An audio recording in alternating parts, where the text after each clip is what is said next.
Hi, welcome back to End of Life Conversations, where myself, the Reverend Ana Luisa Armendariz, is here hosting a conversation about what we've noticed this week in our headlines. This week, I shared an article from the New York Times called She Didn't Want to Live with Advanced Dementia, so Why Was She Being Kept Alive? So, my fellow listeners, what are we thinking about this article? Yeah, well, we want to invite you all to continue to share and subscribe, and so glad you're here. We had a good conversation just before this, thinking about all the ways affects people, and we've all experienced it. That people who, even if they've stated their wishes that they don't want to be kept alive that way in a state of vegetation or whatever, vegetable or whatever. And there are now ways, and there's new ways in your advanced care directives to speak to that. Mm-hmm.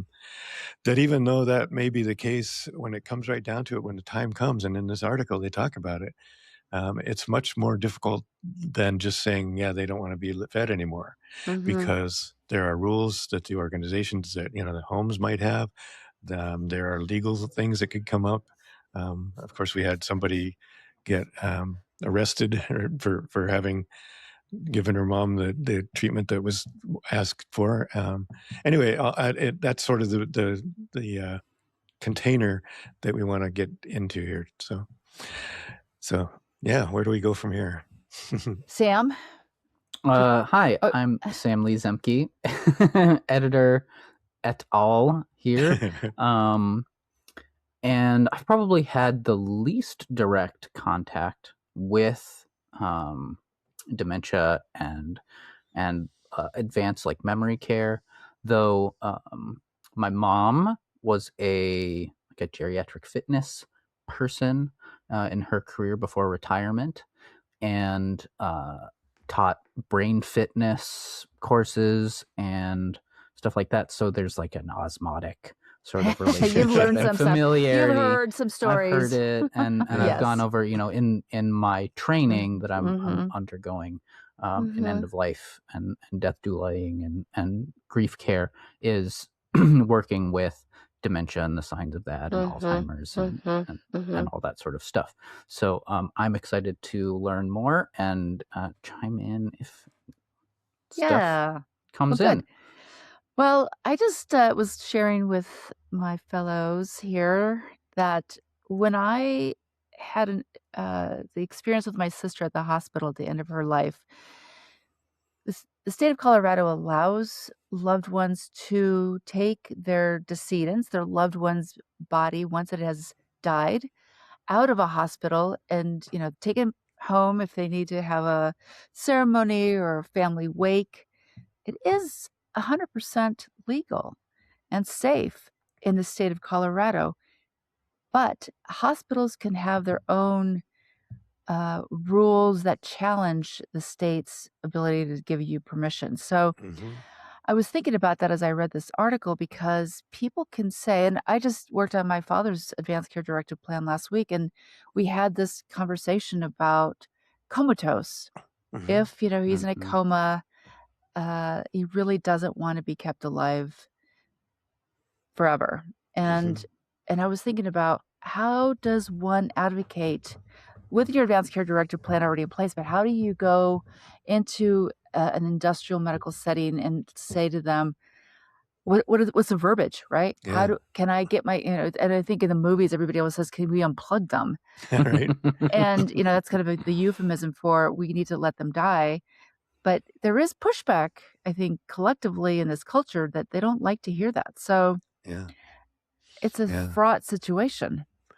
Yeah, and part of what makes it difficult is that every one of these organizations, the elder homes, the hospice care places, have their own rules and their own way of doing things. And in fact, in the article, they had the people that refused to do what they asked them to do as far as stopping eating and drinking. So they said, well, we're going to take her home. And they said, well, then we're going to turn you over to Social adult services? social My services, God. which My they God. did, which they actually did.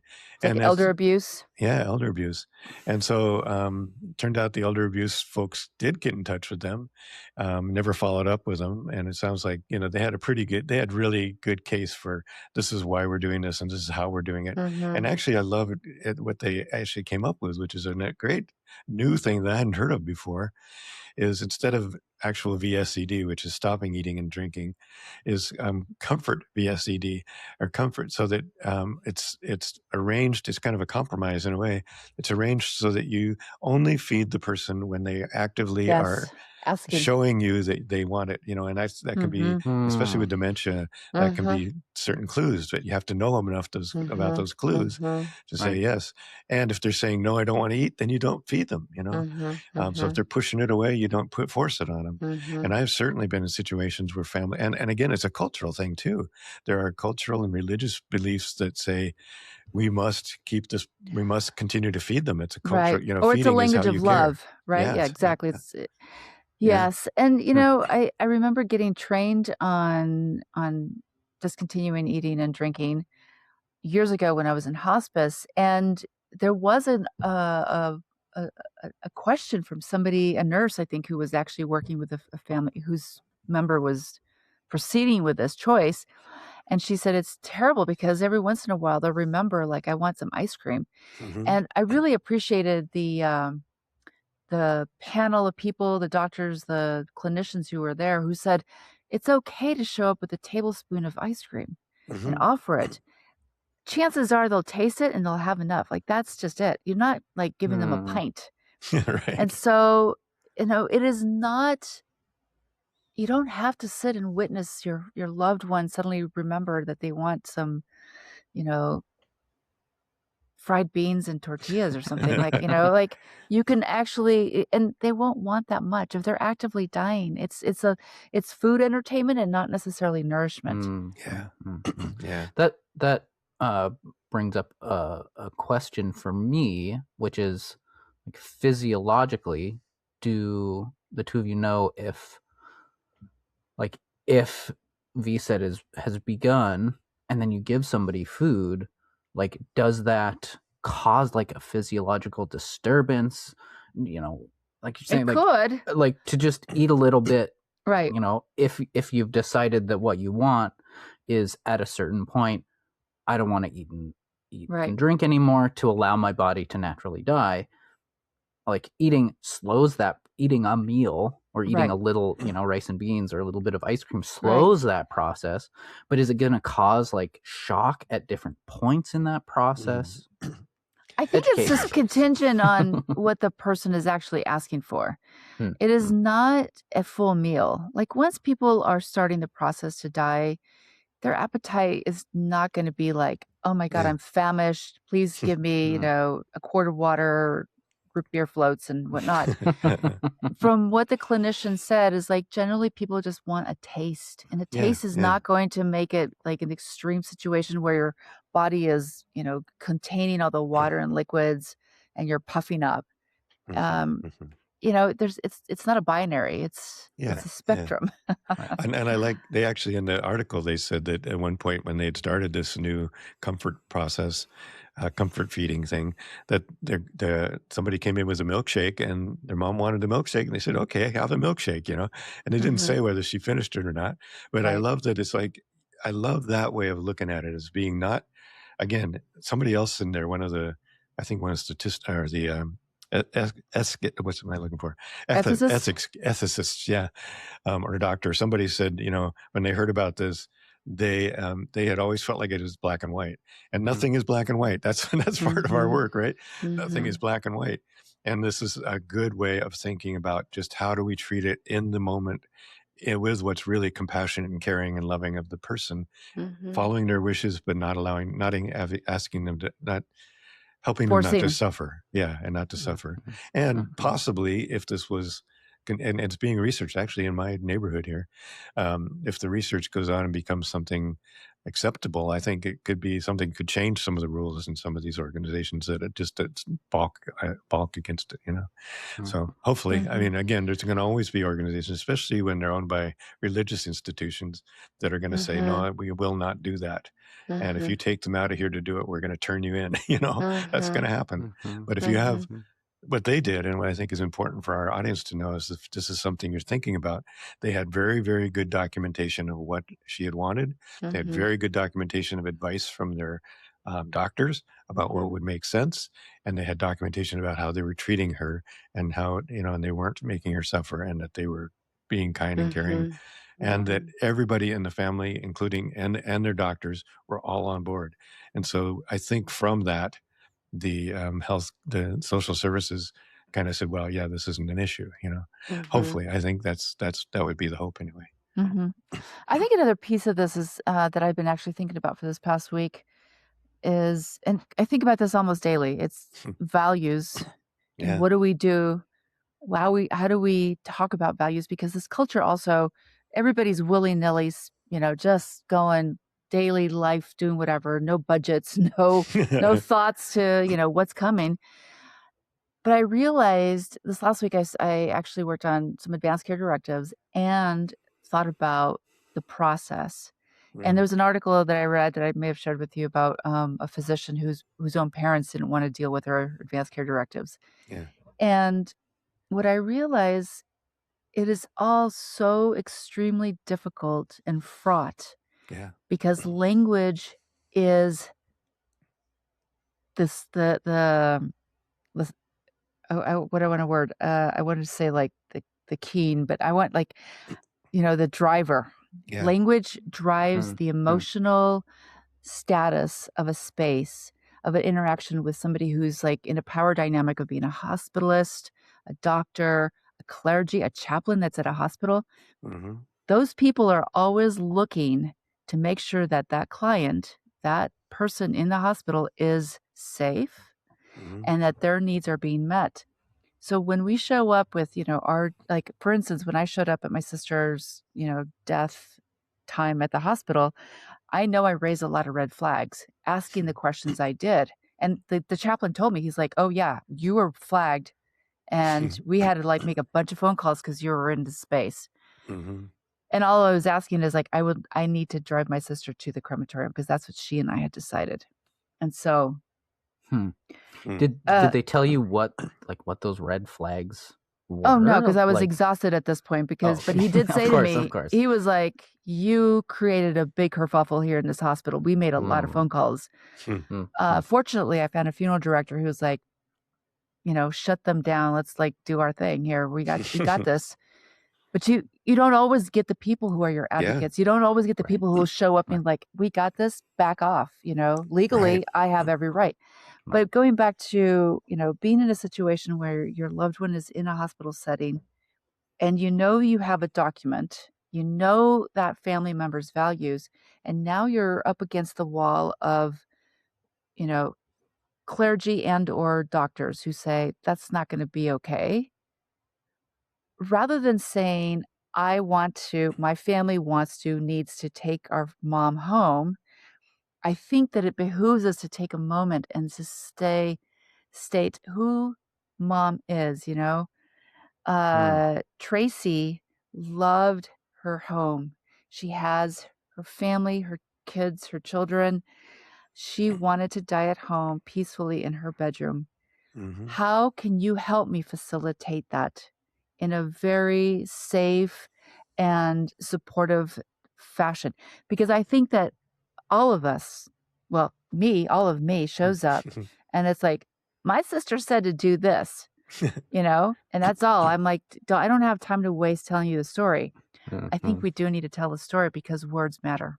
I love that. And that's maybe something else that we could include when we think about our advanced care directives. Include that in the advanced care directive. This is the story. This is why we're making these choices. Maybe not as part of the directive itself, but maybe, we talk about the ethical will idea, the letters, the love letters. That might be a really good thing to have as part of your documentation. And if nothing else, just something to refer to with your Right. caregivers. Well, it's not it's I think it's the health proxy's, um, job Yeah. to know this. I don't know that it needs to be on a specific piece of paper or marked down, but if you are speaking for somebody who is unable to speak for themselves, you are using that voice and Yeah. narrating that story rather than saying, "I have the legal power to do the following." And if you're met with resistance at a hospital. In this case, she had dementia and family's like, "Okay, we're done here," right? But the hospital said no. So I think it requires, I mean, it's almost like getting out of your own body and being a spiritual force in those moments to really tell the story of the person who you're trying to support. Yeah. This sounds also like a really key point where having non-familial support would be It really could be. helpful, because Yeah. if your parent is dying, Right, to be you're like, I need toast. to step away from this, Yeah. step Yeah. away from my experience Yeah. in this and say, look, I'm going to bring my softest, kindest, Yeah. most encouraging, positive self to tell the story of why we need to Do get mom this. home, when you're like, Right. oh my God, I have to take my mom with Yeah. who's in advanced dementia home to Right. die. Right. To have somebody who knows the story. Right. And I think that's maybe where having that extra context documentation that you were talking about, Wakil, could be helpful, is to Yeah. help remind a third party. Yeah. This is why, here, read this. This is why you can tell the Yeah. doctor, this is what needs to happen.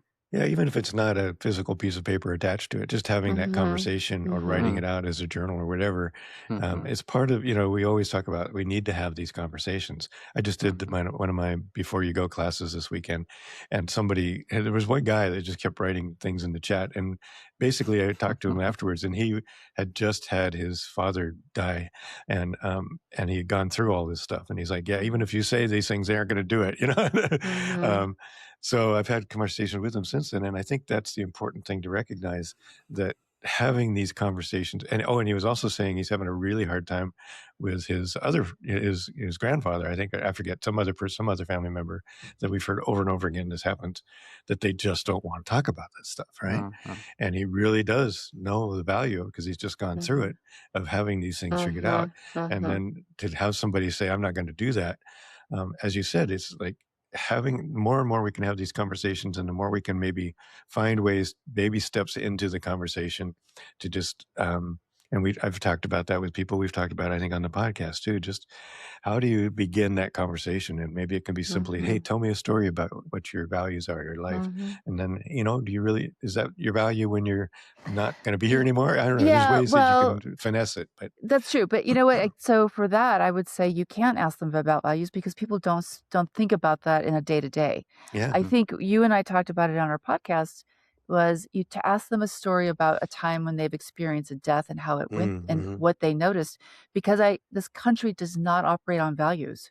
This Yeah. country operates on I'm going to fly by the seat of my pants. I'm going to take you down if you don't do what I say. And then Yeah. there's a legal battle, and mom's dying, bleeding out, because nobody wants to assume that she's dying right now. It's, we got to keep, last ditch efforts to keep her alive. So I still wish I had a PhD in semiotics, because I think semiotics is still really key to both communicating and articulating what is important to us. Yeah. And I would also say, people, start thinking about your values and living by them. You say you have a certain value about end of life. Well, then model it for others who might be resistant, right? Talk about it. And if nobody wants to talk about it with you, be the weirdo that gets not invited to the next dinner party.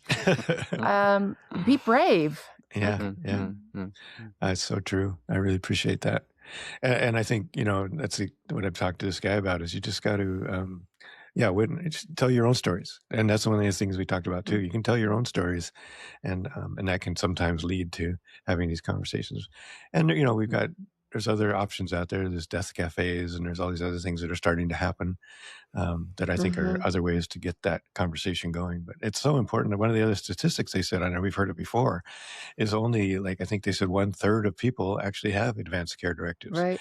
and so that's a lot of people that are going to whose families are going to have a lot of trouble figuring Questions. out what to do at Mhm. the end of life. Mm. And most of us have dealt with that in one way or the other. Well, let me just put it really bluntly here for anybody who's listening and thinking about these things right now. Listen, you either are going to have your loved one die in a hospital with, advanced life care given to them, trying to keep them alive. You won't get to experience a death that is healthy for you, healthy for them. It's going to be what it's going to be. You either relinquish the right to a good death, or you do the heavy lifting of figuring it out before that happens. Right. Mm. Yeah. Yeah. I'm really Do- kind of I've had a lot of advanced care directive planning talks this week, and I've learned a lot from the 3 that I've had in literally the last 5 days, and I'm just kind of chagrined and confused by people's reticence to tell me what they value. Mhm. Although in my father's case, my dad says, "I don't have a lot of money. Please just let me go. I don't want debt to be incurred for you." Mm. We went through his finances, and he's like, I'm not going to have much to go on if I'm sick. We just have to get going. Yeah. Uh, Yeah. so so I appreciated that he values me not having to incur debt. Yeah. Right. Yeah. Right? Right. Not families don't talk like that. They're like, "Mom probably wants to stay alive. Let's, do whatever," and it's like $100,000 later and then a $28,000 funeral. Yeah. Right. Yeah. Right. So true. That's been part of my conversation with my mom also in our putting together her advanced care directive is looking at the finances and Mhm. how far do you push it and Mhm. Mhm. yeah, and how Yeah. do you go about these things? Well, I had surgery last year, last July 25th, and I just got another bill this last week for $4,000, and I was Ah. like, "Okay, I cannot if, whatever happens to me, I have to just say no more because it's expensive to die in this country." It's so Yeah. expensive. Yeah. Yeah. Yeah. To do And, anything. and that, one of the things that makes the biggest difference is having these conversations and figuring out what you Mhm. got to do, what you're going to afford, and how you're going to afford it. Mhm. And I've got this new nonprofit that I've started specifically to address that. And one of the things we're Mhm. talking about with that is create your community, have your little group of people, and maybe I was just thinking about this the other day, and maybe a lot of people already have like a men's group or a women's group or a book club or a spiritual group or a church group or whatever, and that you can grab that group and say, let's have a death cafe together and start Mhm. talking about this with that group. Mhm. And Mhm. then those people are there, and you can create this community that is ready to be of service to you. And that could be a place you find your healthcare agent, Mhm. could be a place that the people, like you were saying earlier, Sam, the people outside the family are there to participate in the end of life care. So I think that the affordability is such a huge issue in the United It States, is. and really something that has to be dealt with. And there's Or not. Honestly, or we have to deal with it. We yeah, have to plan for it. It's not yeah, gonna be covered by anybody else. no, Right. yeah. I mean, hopefully this nonprofit and its ideas, and I'm not the only one thinking about this, can start Mhm. to spread, and other people can start working on how do we make these things more affordable. I just talked. Here's an interesting thing about that. I was talking to People's Memorial, which is a cooperative funeral home here in Washington State, about how they do that. They have a collaborative of funeral homes that everybody who joins up with them, all the funeral homes who join up with them, have to give 15% off, and they have to follow Mhm. a certain set of ethics about how they Mhm. no upselling, that kind of stuff. Mhm. And he said his biggest fear and his biggest worry is that they the only people that they can do that with are independents, Mhm. and Independent funeral homes. and the independent funeral homes are being gobbled up. Yep. Mm-hmm. So it's just going to, maybe a little off the topic here, but in a way, it does address some of the problems that people are going to have dealing with their people in dementia, because they're going to end up Mhm. in these homes that are corporately owned, all about profit, and are not going to do anything to possibly have liability, right? That's a big, huge problem with these guys is if, we might have liability. If we stop eating and stopped feeding this person, we're going to be liable and we're going to get sued, which is likely in this country. Or, we're going to go against the law somehow or whatever. So that, again, a lot of that is based on the fact that this has become corporate and this has become about money making instead of about care. There's very, very few nonprofit funeral homes. There's very, very few nonprofit hospices anymore. It's just not the values. And that's where I think you could find people that would be more likely to follow your wishes are the people who aren't in it for the money and aren't worried about being sued. If there's anybody like that. Yep. Anyhow, great conversation. Yeah. Appreciate you all. Any other thoughts before we say goodbye to people? Plan Plan Talk about ahead. it. Yeah. Have a conversation. Get together with your groups. And start with your own stories. Yeah. Like you were saying, that's the easiest road in, probably. And this is not an easy road to get into with people. That's right. Oh my That's God. right. If you can't even get rid of your own stuff, how are you going to say, there's going to be a day when I don't even actually need it? Oh my God. So true. So true. All right. Thank you both. And thank you all whoever are listening. And please subscribe, share, and come back next week for yet another wonderful conversation. That's right. Adios. Adios. Conversations about the end of life.